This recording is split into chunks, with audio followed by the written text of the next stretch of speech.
אוקיי. קשה קצת לעבור לחלק רציני אחרי המוזיקה היפה.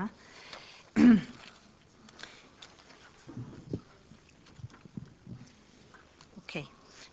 אין לי הרבה זמן, יש לנו 15 דקות.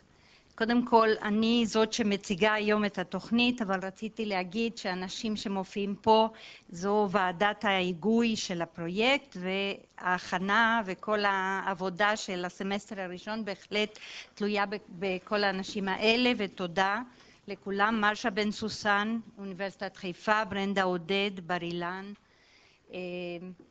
שרון הרש, ירושלים, שרה קול, אוניברסיטת תל אביב, אלנור אבינור, חיפה, אולגה בוגדנוב, חיפה, קרן גולפרד, בר אילן, ופנינה ברנד, ירושלים.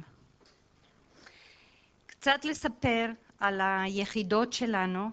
היחידות להוראת שפות באוניברסיטת תל אביב ובאוניברסיטת חיפה, והמחלקות לאנגלית באוניברסיטת ירושלים ובר אילן מלמדות, כולנו מלמדים אנגלית ככלי אקדמי ללימוד, למחקר ולתקשורת. הקורסים לאנגלית ניתנים לכל הסטודנטים בקמפוסים, מכל הפקולטות וכל בתי הספר וחוגים. העבודה שלנו, לפעמים החשיפה הראשונה של הסטודנטים לחומר אקדמי באנגלית היא בקורסים שלנו, מכיוון שרוב הקורסים הם בתחילת הדרך של הסטודנטים. אנחנו מלמדים אותם את מיומנויות השפה ומיומנויות שהם צריכים לצורך להתמודד עם ספרות אקדמית באנגלית.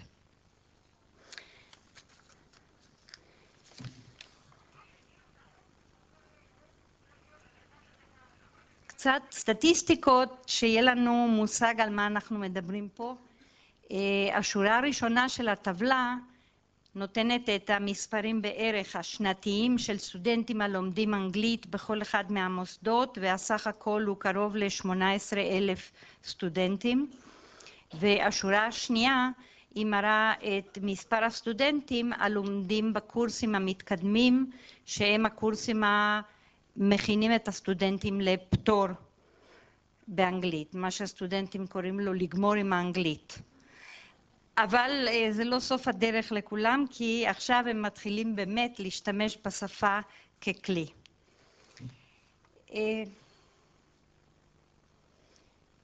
השאלה הזאת כבר יכול להיות שאנחנו לא צריכים לענות עליה.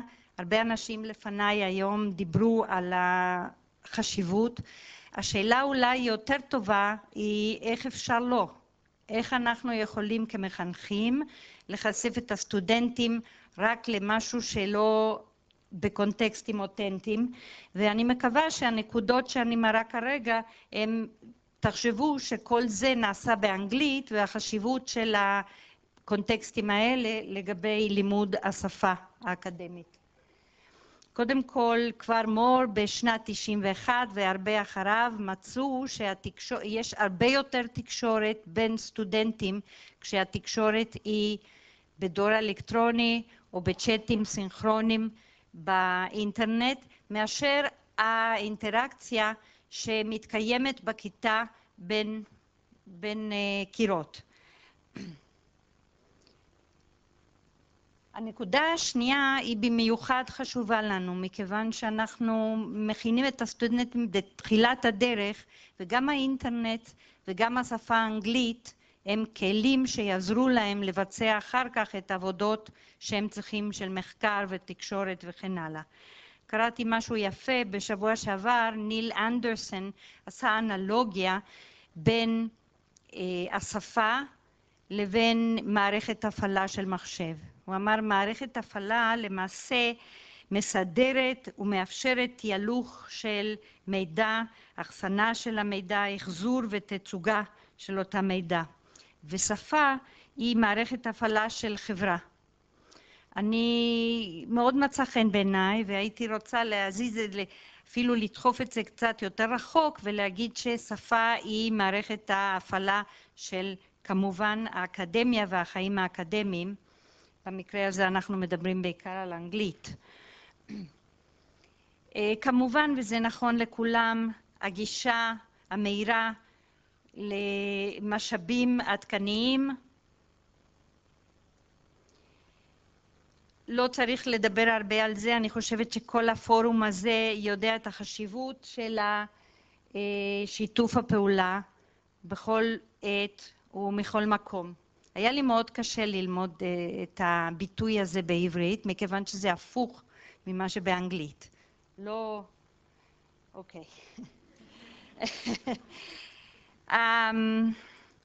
אנחנו יודעים, וגם נונן אמר ב-99, שכל מדיום למעשה יש לו את התפקיד שלו בתהליך של למידה והוראה. האינטרנט נותן לנו את האפשרות של שילוב של כל המדיה ביחד.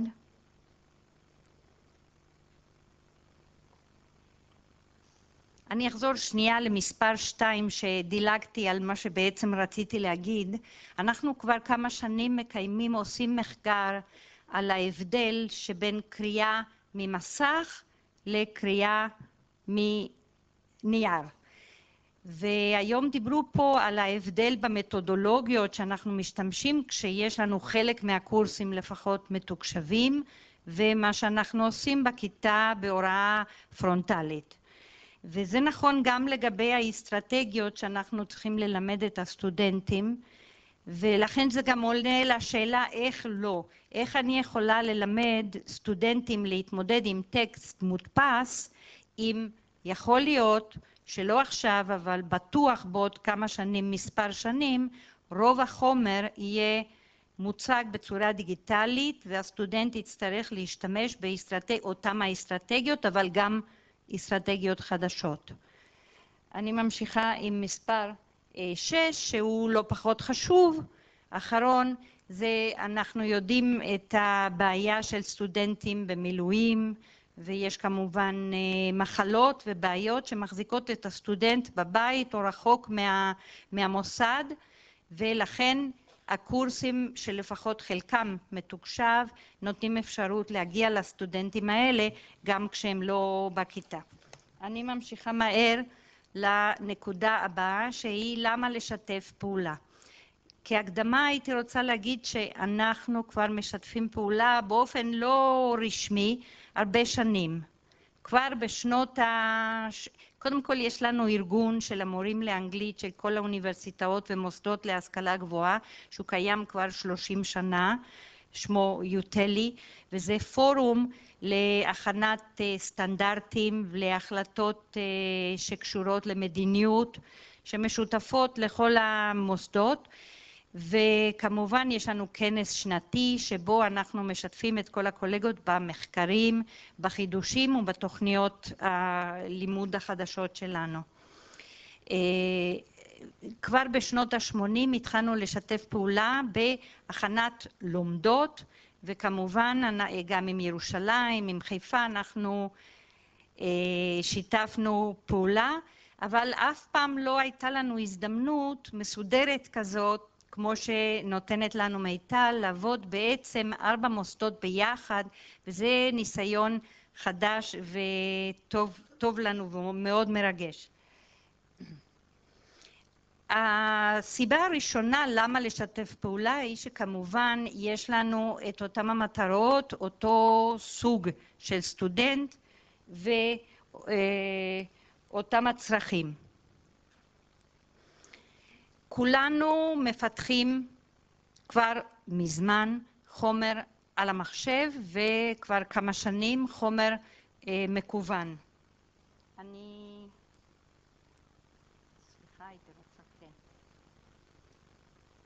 רוצה להראות דוגמה שבמקרה מאוניברסיטת חיפה. אתם לא יכולים לקרוא מה שכתוב, אבל היה לנו חשוב להראות שהאוכלוסיות שלנו מורכבות מסטודנטים מכל השפות, כל מיני שפות עברית, ערבית, רוסית, ספרדית, והמטרה המשותפת כמובן אנחנו מלמדים אותם אנגלית. הפעילויות שהסטודנטים יכולים לעשות אונליין באמת הם לא אותו הדבר כמו שיכלו לעשות רק בכיתה. זאת פעילות שהם ענו על שאלות מבוססות על מאמר, ולא הייתה תשובה נכונה או לא נכונה. כל תשובה היא מקובלת על הדעת, כל עוד שהסטודנט מסביר את עצמו, ושם יש את ההסברים השונים שהסטודנטים נתנו. זה פשוט הדף המרוכז שרואה המרצה. כן. אוקיי. זה דוגמה של פורום גם מחיפה, שאחרי עבודה בכיתה אנחנו יודעים שיש את הסטודנטים המשתתפים והסטודנטים שלו, ופה כולם צריכים להשתתף ולכולם יש קול ואפשרות כזאת. וזה סקר, במקרה היה מבוסס על מאמר שקראו על סמים קשים.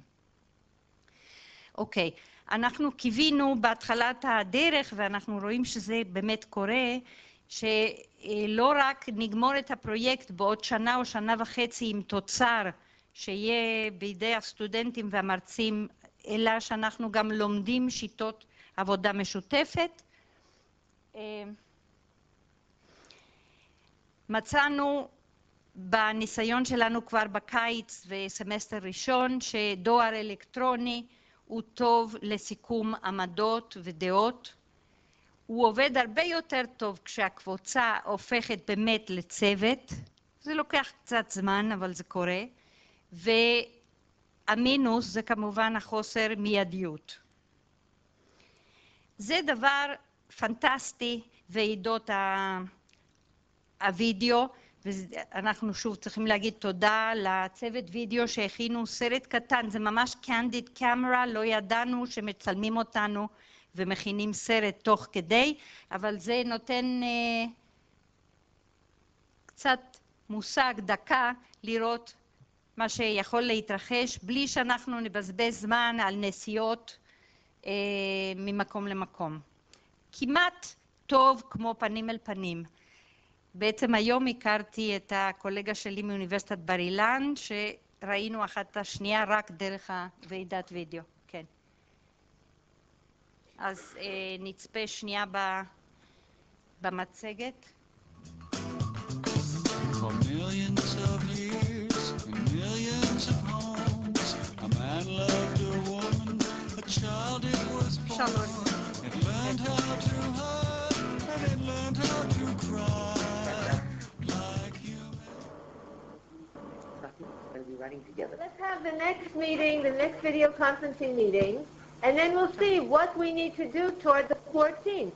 It could be possible already. אנחנו רואים במסך חיפה למעלה, בר אילן, ירושלים, ופה אלי, שמואלי ממיטל שישב אצלנו בתל אביב. אנחנו יכולנו לשתף מסמך ולעשות שינויים במסמך תוך כדי שיחה, וזה היה באמת ניסיון פנטסטי. היו לנו בערך 4 או 5 פגישות כאלה, ואנחנו כבר דואגים שיהיה לנו זמן לסמסטר השני להמשיך לעבוד. זה ועדת ההיגוי שישבה ככה, ופשוט ההזדמנות הזאת הייתה יוצאת מן הכלל. אני חושבת שנפסיק אותו. The minimum should be. For millions of years and millions of... אוקיי, אפשר לחזור כן. התנסינו גם בוועידת טלפון, שהיא טובה לשתי קבוצות ביחד, וכלל הכנה מראש. אוקיי, פה זה בסדר. כן. כמובן, מרוב מהירות אני דילגתי על משהו מאוד חשוב כששאלנו את השאלה why collaborate, למה לשתף פעולה, ודיברנו על הסטודנטים ועל הצרכים, וסיבה נוספת היא שבאמת אין צורך להמציא את הגלגל מחדש. בסופו של התהליך, ואנחנו מקווים שזה רק התחלה של תהליך שאחר כך ימשיך הרבה שנים, יש שיתוף פעולה פורה, רעיונות שונים, אנחנו לא נסגרים בכל מוסד ומוסד. החומרים שיהיו לידי הסטודנטים הרבה יותר עשירים יהיו, אנחנו מקווים.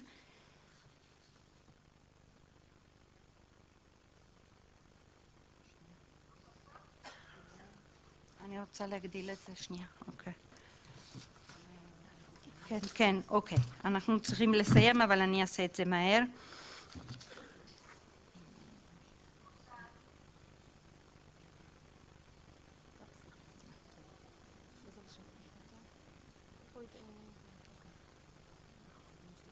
אוקיי.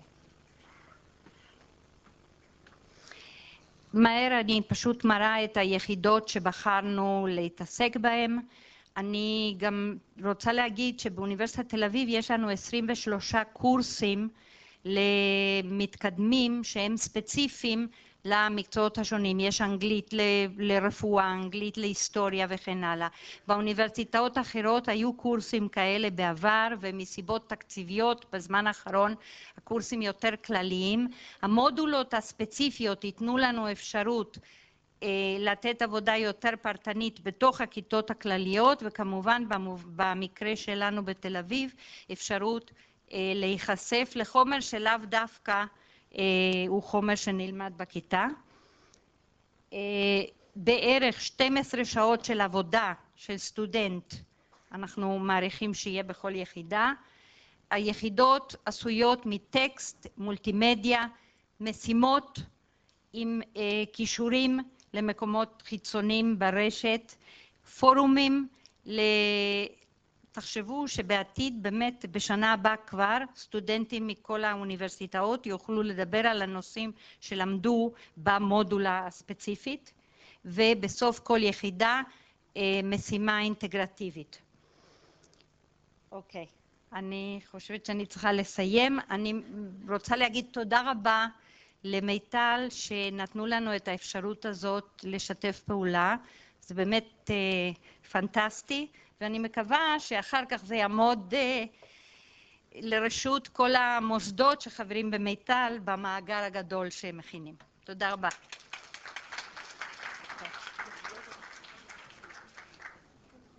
אוקיי, תפסיק לשאלות.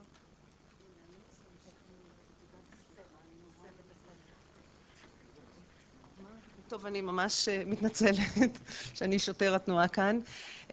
אנחנו קצת באיחור, ואגב, יש ארוחת צהריים, יש מרק טעים, וממש יש אוכל טוב, אבל יש לנו מושב אחד לפני ארוחת צהריים. וברשותכם אני אעבור לאנגלית. Well, we have here Professor Zev Safrai, Deputy Rector of Bar-Ilan University, who will be chairing the next session, and we have distinguished guests from University of Colorado. Professor Brent Wilson, please come up here. We'll put the CD from University of Colorado. And we have another distinguished guest from University of Haifa, Israel, Professor Sheizaf Rafaeli. Please.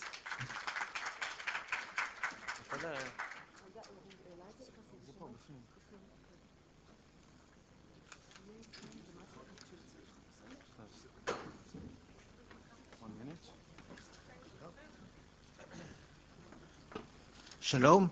I am very glad to invite Professor Brent Wilson from University of Colorado. Professor Wilson is specialized in information and learning technology. He is one of those who are bringing the future to the present and support helping making the present. So Professor Wilson, please.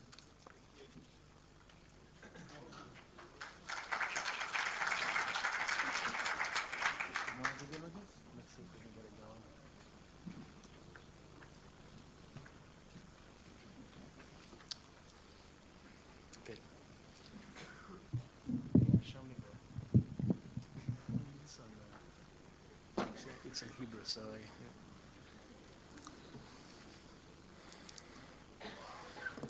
get some help started. I don't read Hebrew, so and I can barely see the icons. Very good. I just say it should be down here. Oh, yeah, right there. There you go. Yeah, right there. Yeah.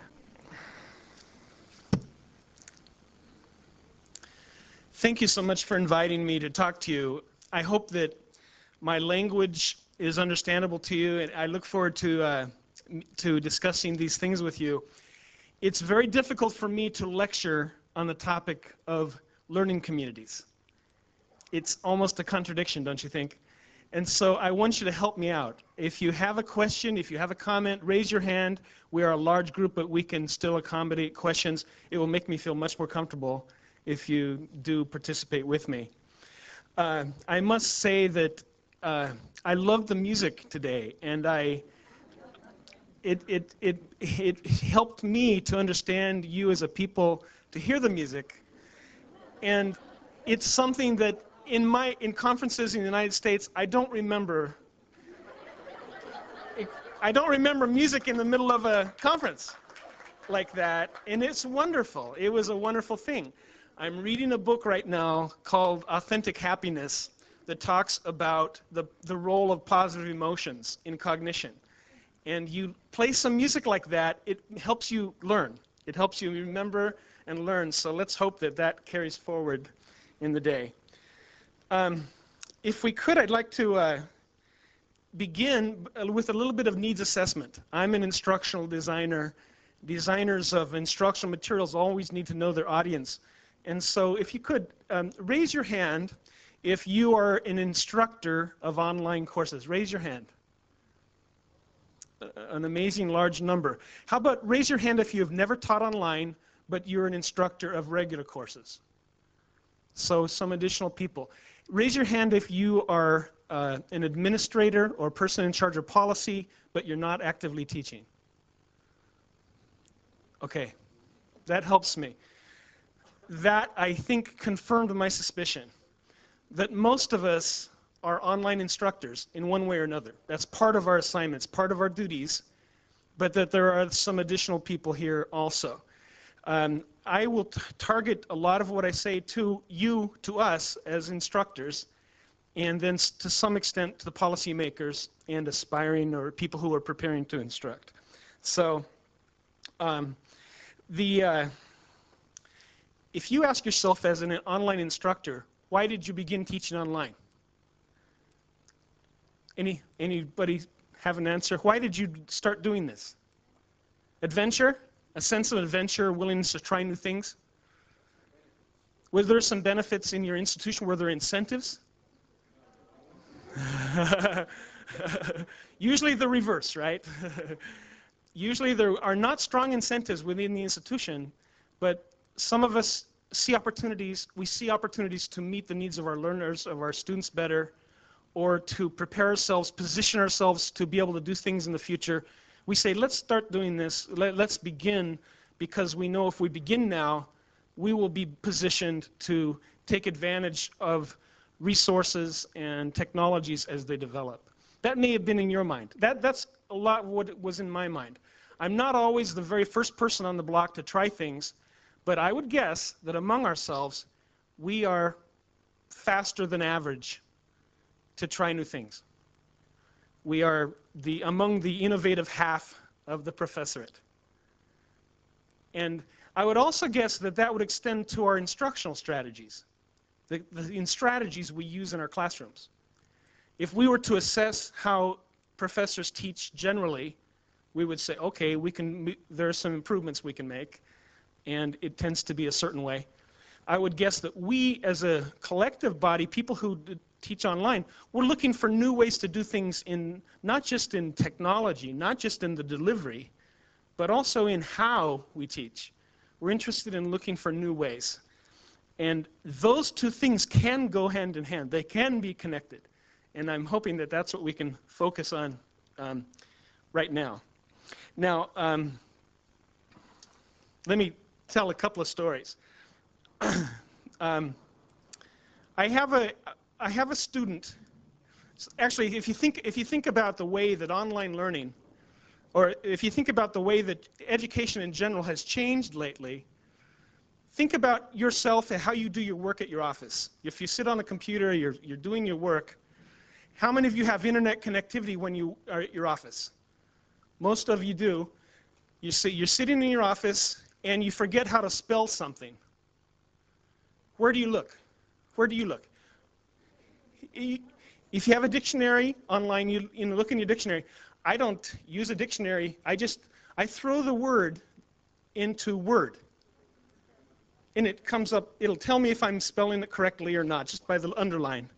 And so, I say, okay, that's right. And if it's wrong, I'll have to sometimes do a search and say, please tell me how, if I can't guess. If you're working in your office and you're reading email or reading a book and there's mention of somebody that you don't know, there's mention of somebody that you don't know that you think you want to know or need to know, what do? You go to Google? You go to Google, put the name in quickly, and hope within the first page you'll find it. And you do not spend very many minutes, just a minute or two, looking for a quick reference of who is that person. I think I know, I'm not sure. And you look, and it tells you quickly. Okay? That's kind of your habits now, isn't it? It's my habit to just, yeah, is it like, oh, you look for me, okay. You say, who's Brent Wilson? You look and say, who's he? That's how we do things nowadays. Now, this term I'm teaching a research class to some master's students, and one student is an middle school teacher.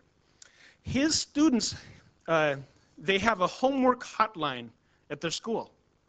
The homework hotline has, you dial a phone number, it tells each teacher, you press a number and you get that teacher's homework. So parents can understand, oh, my child says his homework is done, but he has not done this. And so parents want to know these things, and the homework hotline helps. Telephone, it's also on email, it's on the web. Every night they have the homework laid out for what your child should do. So it's a good system. Most teachers like it. Certainly the parents like it. So Mike, my student, is in the lounge, and his colleagues say, I can't stand this homework hotline. And they say, why? And he says, my students are not listening to me when I tell them their homework. They don't write it down. So what's going on? The 5th grader, the 6th grader, the 10-year-old understands I don't need to listen to my teacher because I just check it when I get home. Okay? So Mike will do a research study on what's going on to understand what's going on with his colleagues, with the students. Now, in your mind, you might say, well, what's wrong with that? It's okay. Is it okay not to listen to the teacher? It's okay. The person has information somewhere else, so they do not need to listen to the teacher.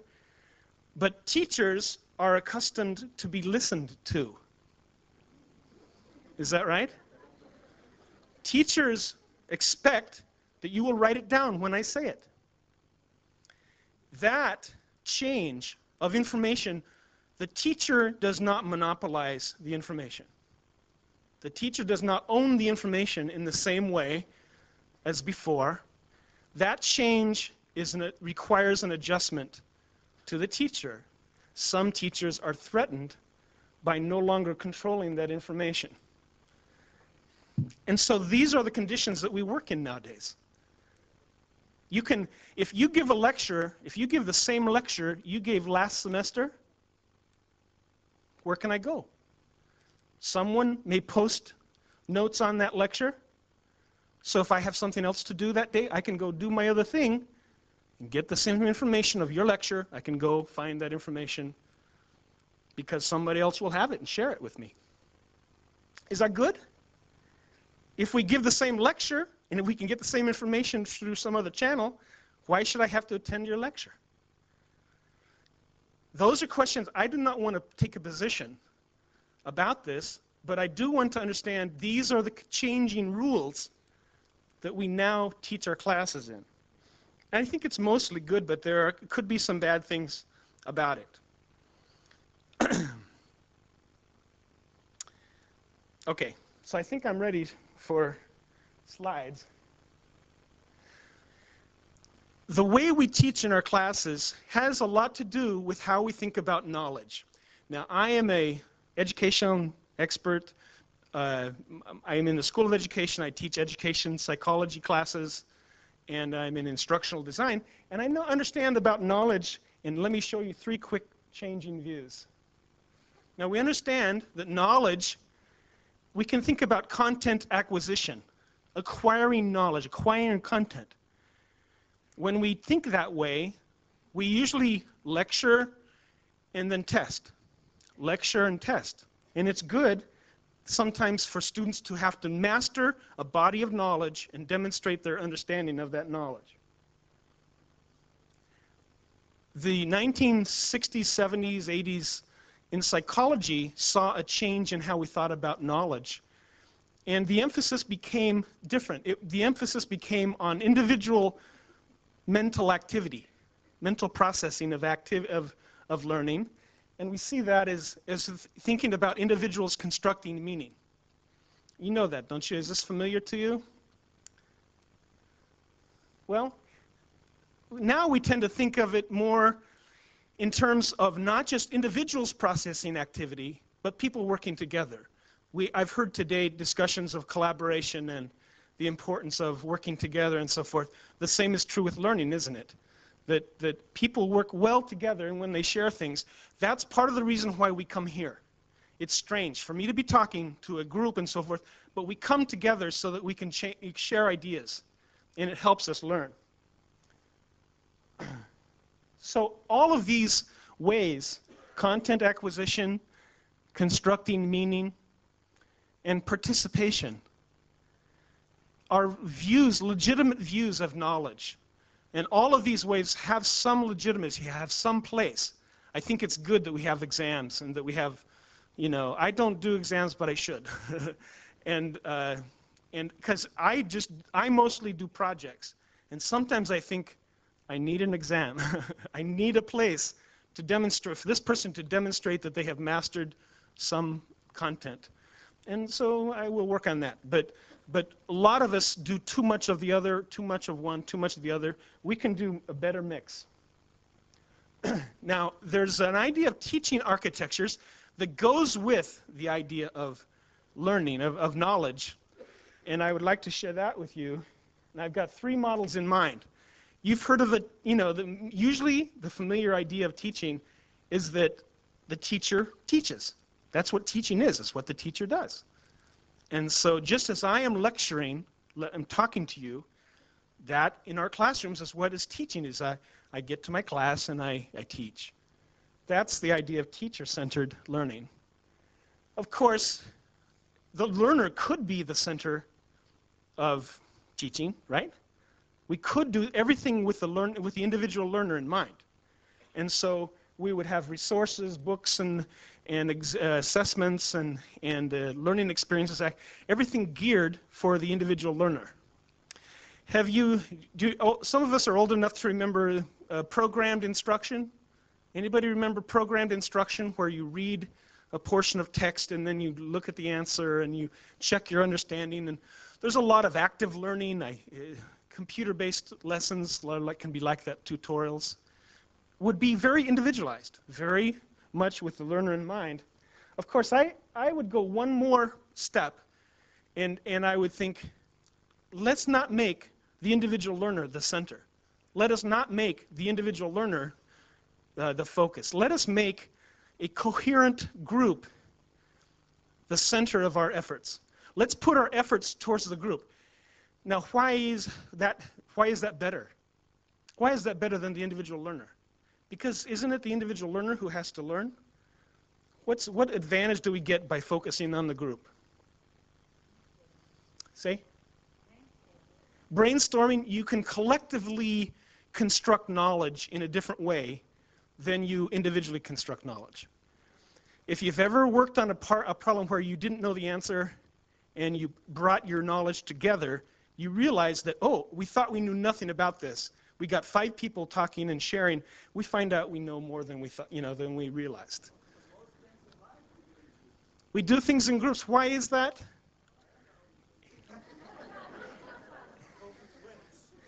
Now, some people, there are styles. There are learning styles and cognitive styles somewhat that differ.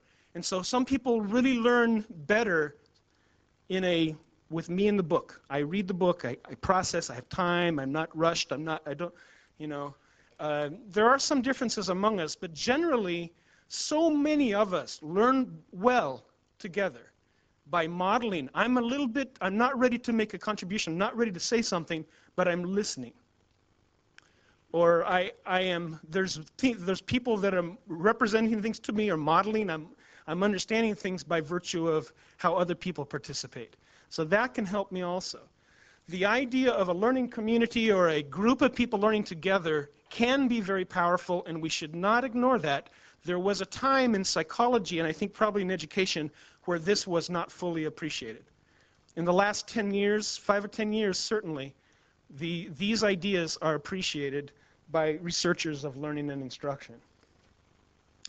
Now, can you understand that a learning community is very much like if in systems theory or complexity theory, they have ideas about self-organizing system. So what is an example of a self-organizing system besides what we're talking about? Something else, just to give me an example of a self-organizing system. Yes, these performers were playing off each other, emerging, the music emerged with some planning, some preparation, but certainly there were things happening there that you could not have predicted. Things emerged from that group. That's a good example. Lots of examples of democracies are, to some extent, self-organizing system. Free markets, things like that. You get lessons about these self-organizing systems, flocks of birds and so forth have a coordinated quality to them. Those are examples that we often hear. Think about this list of the definition of what a self-organizing system is with respect to how a community might operate. Autonomous agents that have some freedom to act, multiple perspectives, innovation, that is things that are not totally predictable. It's kind of like evolutionary theory. You have to have a little bit of mutation here and there to have some change. So there's some innovation happening. High levels of communication. Why do you need the communication? Because if some innovation happens over here in the corner that is not communicated out, nobody notices, nobody knows, and nobody learns. Okay, so there needs to be good communication between the agents. And out of that comes a sense of emerging purpose or intentionality or intelligence. The group takes on an identity and an intelligence that is somehow coherent. That's the idea of emerging systems. And it works for groups of people, doesn't it? It can work for groups of people working together to learn. And that's what we call, when I use that word learning community, that's what I mean. It's a group of people that are autonomous. People have some room to decide and do things. There's some innovation, there's some unique perspectives. There's enough sharing among each other that those innovations, somebody says something, somehow that one thing that is communicated is recognized as being valued. And so that thing gets elevated and made prominent by the group, and it becomes new knowledge. Okay? So that process of learning together is an example of a self-organizing system or complex adaptive system. Okay, well, where can learning communities happen? In our classrooms when we teach classes. Can you imagine if you have good interaction in the class, and sometimes we know what that's like, there's a chemistry in a class that makes it work. And we know what that's like. Could it happen online? In a defined group online, 20, 30, 25 people online? I saw a hand shake and said no. What do you think? Yes? There needs to be some design, some leadership, some afforded interactions, and some control. Good. It can. How many of you have seen it happen, have good energy or good learning happen online in a community? So I'm seeing some hands, not a lot, but some hands saying that it can happen online. I know it can happen online because it's happened to me. I've had with my classes, and I've also seen it not just in classes, but have you ever participated on interest groups, listservs? Sometimes there can be high quality interaction. you know that there can be learning happening. So it can happen. Figuring out how to make that happen can be a challenge for online learning. Did I see a hand in the middle? Okay. So classrooms, or the equivalent online, sometimes groups of students take a set of courses together. And in our program, we call that a cohort group. And that means that they begin the program at a certain time together. They're expected to take certain core classes together as a unit. Well, when that happens, it's like a pounded effect. The first class they take together, they get to know each other and so forth. After about the third or fourth class, that group becomes quite powerful. They are so powerful that they could turn on a teacher and kick that teacher out if the teacher doesn't satisfy their need. So there is a real set of congealing power in that group that I think can become a very productive community. They can set a standard for each other that I say, I know I can't slough. I know I cannot quit, because if I quit, the people that I have to report to, they're going to think I'm stupid. So I got to keep working. See what I'm saying? That cohort effect can be very powerful. We use that in our master's program for about half of our students, and it's very powerful. And so I think that can be an example of a learning community. They can talk. Do they talk about you behind your back? Do they make their own assessments, and do they solve their own problems? Sometimes they solve their own problems. They have a teacher they don't like. Well, it's my problem. It's our problem. Let's fix it. What can we do? See what I'm saying? And they can work and solve problems and learn together and work together, sometimes without even control of the teacher. Sometimes a group of people that we don't always consider when we're talking about learning communities are people out in the field, or people who have left our program, graduates, people who are associated with our program somehow. We don't always tap that energy. We don't always, but for example, in our program, we have a listserv, and we have about 300 people subscribed to our listserv. About half of them are community members, friends, alumni. You know, friends of our program. There's energy there that we can tap and use to make our program better. So this idea of community can extend out beyond even our classes. Okay. This next section, oops, I just realized I forgot to turn off the sound. We've got problems here as we proceed here, but Tom Carroll is the head of a grant competition in the United States called the PT3 grant. It was a challenge grant from the government to support the integration of technology within teacher education programs. And he's got this idea, if we want to start over on teaching, how would we do it? And I just want to quickly go through his slides. And so let's go through this. They're somewhat in parallel with what we've been talking about. But let's pretend that we were dropped into the 21st century and there were no institutional schooling, but we thought we needed schools. And how would we do that? You know, that's the idea. That's his premise. And so he starts, of course, with the idea that it's the teacher's going to send things to the student. And this idea leads, you're not exactly sure where it leads. You know, we're not exactly sure what we want the student to do or learn, and we're not sure that's the best model. And so an alternative model would be to put a problem, the P, in the middle of this and say, let's focus on problems that we want people to solve and get people working together to solve those problems. And so can you see here the model is the teacher is on the side. You've heard of sage on the stage, guide on the side. Have you heard that distinction? The guide on the side is sitting and helping the students solve a problem, and that's certainly where the energy is going.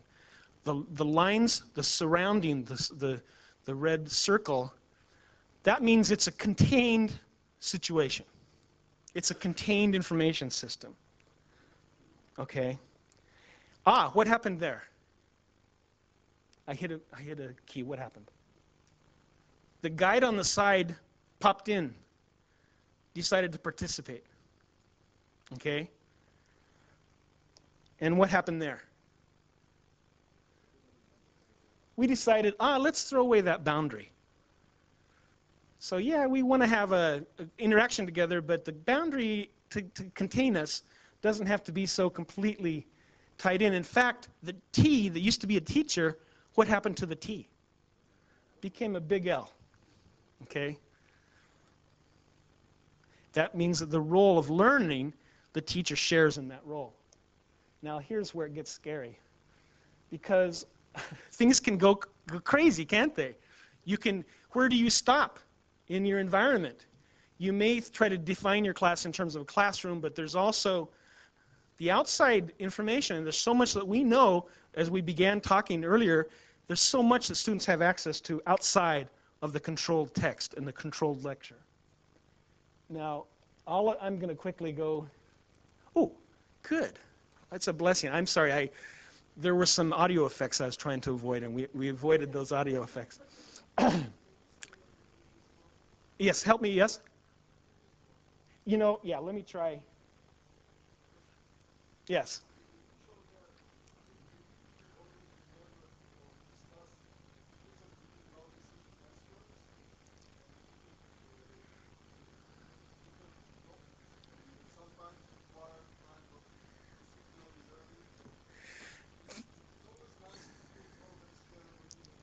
Thank you so much.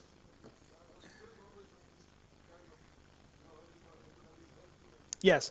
Thank you so much. If we were to differentiate, and let's say the L's with the green are mature learners or expert learners, and the red L's are novice learners, then there can be some differentiation of role. And certainly the teacher has always got a responsibility that will never be the same as students in the class and so forth. But your point is very well taken, and thank you for letting me make that point to conclude this idea, is that the differentiation of roles of different kinds of learners and teachers. But remember also that learners, that is the students in class, can also serve the teaching function in class. We had a person begin a cohort this term. We started up a cohort in January last month, and the student said, I hope I'm not going to have to teach anybody, anybody else around here. I'm pretty good at this stuff, And we said, you don't know what you're in for. We told this person, what's going through our minds, I don't remember how much we said, but what's going through our minds is you don't understand the concept of what we do, how we train people, because how we train people is so connected to sharing and collaborating and working together that you will be constantly learning from other people and constantly teaching other people. And so, that person, we couldn't get that lesson across in that very minute, but that person will understand with time that that's necessary. But thank you for that differentiation, because certainly teachers and students don't have identical roles, and the expert learner can do that important modeling and demonstration and guiding. Okay, well, let's see. We're doing fine, I think, okay on time. We can push along. The lessons to be learned from this set of slides from Tom Carroll is remember that teachers can work very effectively on the side. So put the teacher on the side, put the problems in the middle, put local resources everywhere you can get them. So textbooks, texts and multimedia and good presentations and so forth. Put those resources all around. Leaky boundaries to the outside, allowing access to people, resources, documents, texts, and so forth. And remember that those outside resources become an important piece of learning for people nowadays if they have access to good technologies like the web. Now, I think, let me back it up, and let's see. I think that those are the main points there, but I think I'm going to get to another slide in a second. I'll just be patient. I'll be patient with my slides and make that point later. So if we're looking for different models or strategies for teaching, here are just a few. In our program, we have what we call Design Studio. Now, of course, I'm in instructional design, so people develop instructional materials. That's their job, is they develop instructional materials. But rather than a specific course in management or a specific course in multimedia or a specific course in web authoring, we get to a point where we say, okay, let's put it all together into a studio experience, analogous to an architecture class or something like that. And we get them into a design studio, and it's very design-oriented, it's very project-oriented. I was talking to a student who is in his final semester of mechanical engineering, undergraduate at Boulder. He's a friend of mine, and I was saying, oh, you're taking your final classes? Okay, 5 classes, I'll bet that's a lot, you know, and he said, yeah. I said, well, I'm curious, how many of your final classes involve projects instead of exams, final exams? How many of your classes involve projects? He's taken 5 classes. How many do you think were project-based? 5. 5. So he has 5 classes, 5 projects. He's a graduating senior. That's crazy, isn't it? But why did they do that? Because they didn't do that 20 years ago. Engineering was very more exam-oriented 20, 30 years ago. Why do they do these kinds of collaborative projects? And it's how it's done in the industry, isn't it? People have to work together. They have to solve authentic problems and say, let's do it in our curriculum. That's the way the curriculum has gone. And is that good? It's essentially not a bad turn, is it? Inquiry projects, inquiry learning activities, things like that. Have you ever heard of web quests? What's a web quest? It's a web-supported inquiry process where you go through and find resources on the web, have people, you know, go through an inquiry process together using web resources. You can do cases, various kinds of cases for learning. There can be group support. Let's say you say to a student, I'll give an example in the United States. There's a university called Western Governors University. It's a virtual university, and they help people accomplish competencies. So it's competency-driven. In a competency-driven environment, what can you do? You turn people and say, good luck supporting each other in achieving these competencies. We've got some courses for you. We've got some exams. But you've got to reach these competencies. And a good way to do that is through helping each other. And so, you know, to me, that's a legitimate way to exercise some learning communities, is helping each other pass some tests. Discussions, threaded discussions of readings, things like that. How many of you who teach online use threaded discussion? Do you understand what threaded discussion is? Group discussions and so forth, bulletin boards or whatever. The idea of, do you understand what I just asked? Okay. To me, threaded discussions are one of the simpler technologies, simpler tools to use in online learning. They're very pervasive.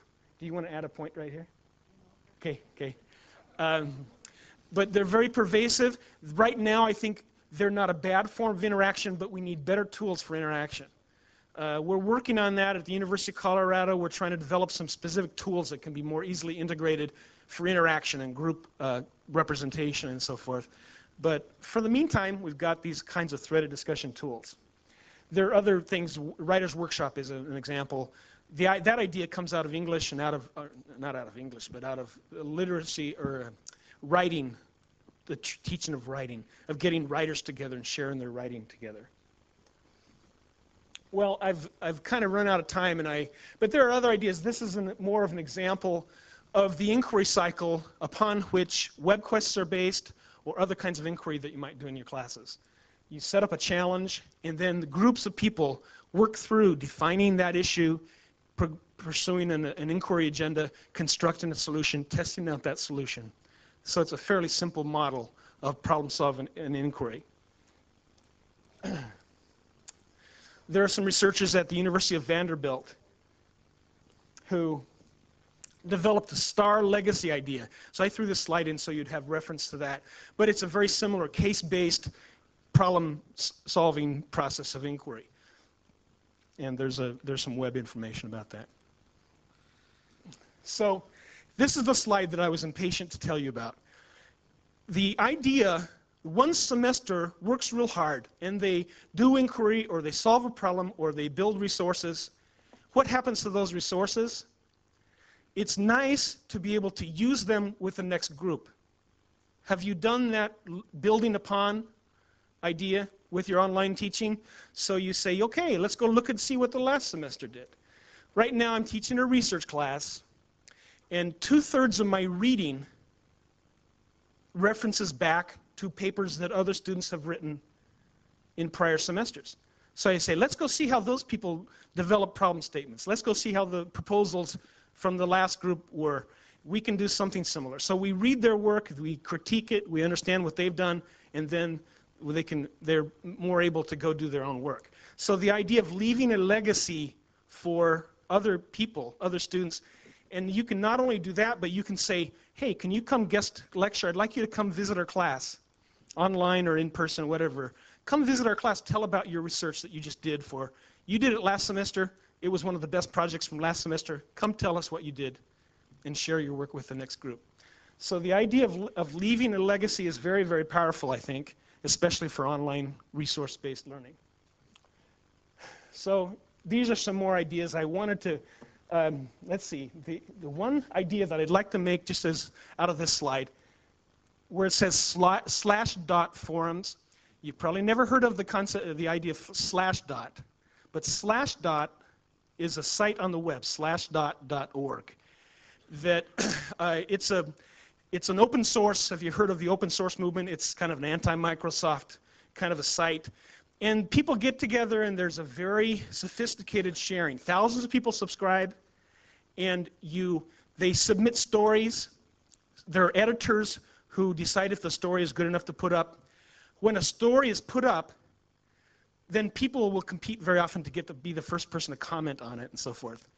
When somebody makes a comment, an editor is a second person is assigned to go rate that comment on a 1 to 4 scale. Is it a good comment? And so forth. And so that editor, that outsider rates that comment, and then when they're, and several others, and when there are all these ratings, there are raters of the ratings.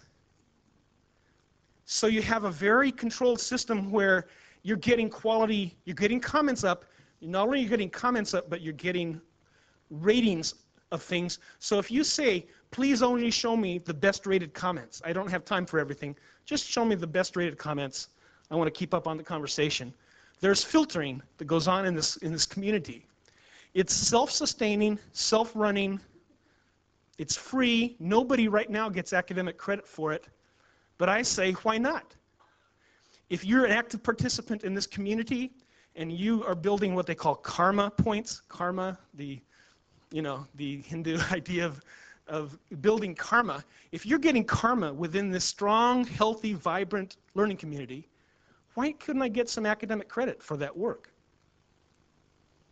Now that's I use that as an example because it's low resource. There's not much overhead. It's cheap. Much of our online instruction is very expensive, sometimes more expensive than in-class instruction.